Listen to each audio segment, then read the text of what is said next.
देश त्योहारों का देश है, इसीलिए हमारे जीवन में त्योहारों का बहुत महत्व है। त्योहारों के समय में हमारे मन में बड़ी उमंग और उत्साह रहती है। हम नई नई पोशाकें सिलवाते हैं, घर में अलग अलग तरीके का खाना बनाया जाता है, कुछ समय नियुक्त किए जाते हैं जिनमें हम इन त्योहारों को मनाते हैं। पास्टर रश्मि, आप क्या सोचते हैं त्योहारों के विषय में?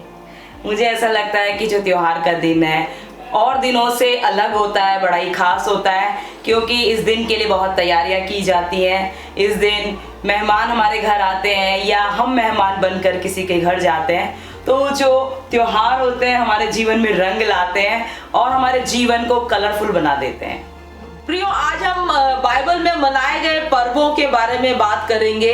पुराना नियम में हम देखते हैं कि परमेश्वर ने इजरायलियों को पर्व मनाने का आदेश दिया ताकि जो इजरायली लोग उस पर्व के दिन ये याद कर सके कि परमेश्वर ने उनके लिए कैसे कैसे कार्य किए हैं। और ये जो पर्व थे ये भविष्यवाणी के रूप में भी थे ताकि इजरायली लोग ये जान सके कि आने वाले समय में परमेश्वर क्या करने जा रहा है। तो पास्टर रश्मि, आप हमें बताएं कि बाइबल में पुराना नियम में परमेश्वर ने कौन कौन से पर्वों को मनाने का आदेश दिया? जब हम लेवी व्यवस्था अध्याय 23 देखते हैं तो वहाँ पर हम देखते हैं कि परमेश्वर इजरायलियों को पर्व मनाने की वहाँ आज्ञा देते हैं और 7 तरह के पर्वों का वहाँ वर्णन है, जिसमें कि पहला है फसह का पर्व, दूसरा है अख़मीरी रोटी का पर्व, तीसरा है पहला पुले का हिलाए जाने का पर्व, चौथा है पिंतेकुस्त का दिन का पर्व और 5वां है तुरही का पर्व और 6ठा वहाँ पर बताया गया है प्रायश्चित के दिन का पर्व और 7वां पर्व है झोपड़ियों का पर्व। तो पास्टर मोना, क्या आप इसमें कुछ और ऐड करना चाहेंगे? हाँ जी, तो परमेश्वर का आदेश था कि ये जो सारे जो पर्व है ये परमेश्वर की विधि और परमेश्वर के समय के अनुसार मनाए जाने चाहिए। जितने भी पर्व बाइबल में मनाए गए थे पुराना नियम के अंदर, ये सब नया चांद के आरंभ में शुरुआत के अनुसार मनाए जाते थे, जिसे न्यू मून कहते हैं। तो जो यहूदी लोग थे वो उनका जो कैलेंडर था लूनार कैलेंडर होता था, जो नए चांद के अनुसार होता था,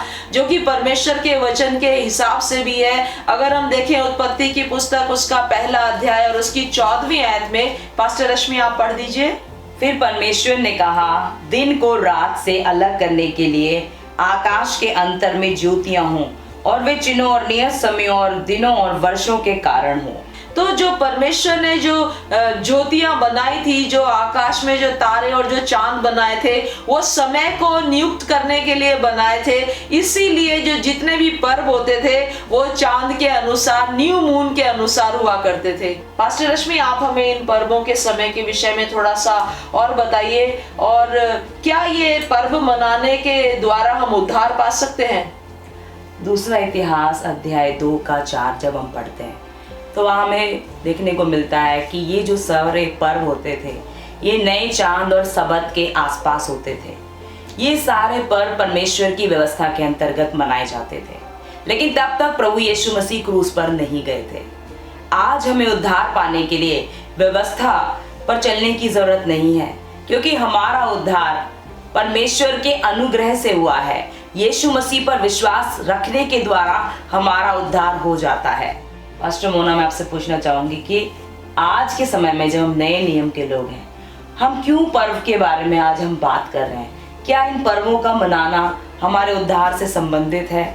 इन पर्वों के विषय में मैं विश्वास करती हूँ कि हम जो विश्वासी लोग हैं हमें इन पर्वों के विषय में पता होना चाहिए, और परमेश्वर चाहता है कि हम इन पर्वों के विषय में जानें ताकि हम जाने कि प्रभु ने इजरायलियों के लिए क्या क्या महान काम किए थे और आने वाले समय में परमेश्वर क्या काम करना चाहता है। क्योंकि जब ये जो पर्व है इनके पीछे का जो गवाहियां हैं, उन गवाहियों को बैठकर उन पर्वों के समय में जब बात की जाती है तो हमें पता चलता है परमेश्वर ने इजरायलियों के लिए क्या क्या कार्य किए, और हमारा जो विश्वास है वो बढ़ता है प्रभु में। इसीलिए हमें इन पर्वों के विषय में पता होना चाहिए।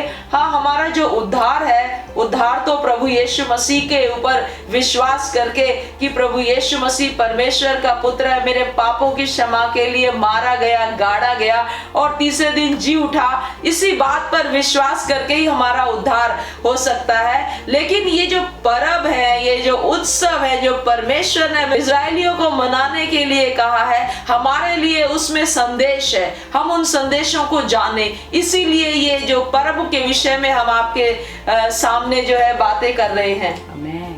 जब हम पर्वों के विषय में बात कर रहे हैं, उत्सव के विषय में बात कर रहे हैं, तो नहमाया की पुस्तक उसका 8 अध्याय और जफनाया की पुस्तक का 3 अध्याय में हम देखते हैं कि यहाँ पर लोग जो है, यहूदी लोग बहुत दुखी हैं क्योंकि वो ये पर्व नहीं मना पाए, क्योंकि वो गुलामी में थे।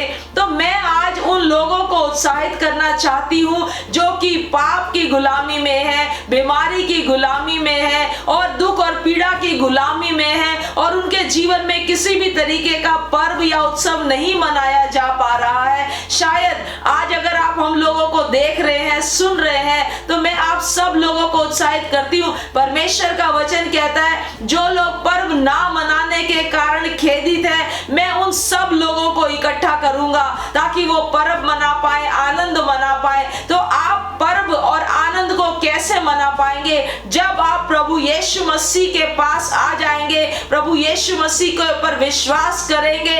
आपको प्रभु यीशु मसीह परमेश्वर के वचन के हिसाब से कि मैं परमेश्वर का धन्यवाद करता हूं कि प्रभु यीशु मसीह में जो मुझे विजय के उत्सव में लेकर चलता है। मेरे प्रियो, यदि आप यीशु मसीह के ऊपर विश्वास करेंगे तो वो आपको बीमारी के, दुख के, पाप के ऊपर विजय के उत्सव में लेकर चलेगा।